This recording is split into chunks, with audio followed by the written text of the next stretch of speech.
അലൂമിനി of Maharajas കോളേജിൻ്റെ ആഭിമുഖ്യത്തിൽ രാജഗിരി ഔട്ട്റീച്ചും കടമക്കുടി ഗ്രാമപഞ്ചായത്തും ഗ്രാമവികസന സമിതിയും ചേർന്ന് നടത്തുന്ന പകൽവീട്ടിലെ 65 അംഗങ്ങളുടെ കൂടെ ഓണാഘോഷവും വയോജന ദിനാചരണവും നടത്തി. മഹാരാജാസ് കോളേജ് മുൻ പ്രിൻസിപ്പാൾ ഡോക്ടർ മേരി മെറ്റിൽഡ മുഖ്യപ്രഭാഷണം നടത്തി.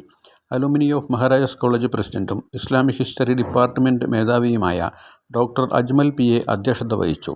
മഹാരാജാസ് കോളേജ് അധ്യാപകനായിരുന്ന doctor Jayadevan, advocate Sajeevan, government higher secondary school PTA president Murali, ASHA worker Sheeba എന്നിവർ ആശംസകൾ നേർന്നു. സെക്രട്ടറിയും രാജഗിരി ഔട്ട്റീച്ചിൻ്റെ പകൽവീടുകളുടെ കോർഡിനേറ്ററുമായ രഞ്ജിത്ത് സ്വാഗതവും മഹാരാജാസ് കോളേജ് മുൻ പ്രിൻസിപ്പലും അഡീഷണൽ ഡയറക്ടർ കൊളീജിയേറ്റ് എഡ്യൂക്കേഷനുമായ ഡോക്ടർ അജിത PS കൃതജ്ഞതയും രേഖപ്പെടുത്തി.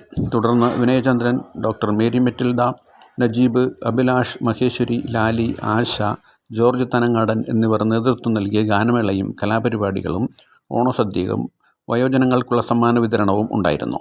Retired food corporation AGM Shrimati Subhadramma yoga പരിശീലനത്തിന് നേതൃത്വം നൽകി. കടമക്കുടി ഹയർ സെക്കൻഡറി സ്കൂൾ ഹാളിൽ നടന്ന പൂർവ്വ വിദ്യാർത്ഥി സംഗമവും അന്താരാഷ്ട്ര വയോജന സംഗമവും പൂക്കളമൊരുക്കലും സദ്യയും ആടലും പാടലും പങ്കെടുത്തവരിലും നാട്ടുകാരിലും പുത്തൻ ഉണർവ് നൽകി. വയോജനങ്ങൾ, പൂർവ്വ വിദ്യാർത്ഥികൾ, വിദ്യാർത്ഥികളടക്കം 120 പേർ ആഘോഷത്തിൽ പങ്കെടുത്തു.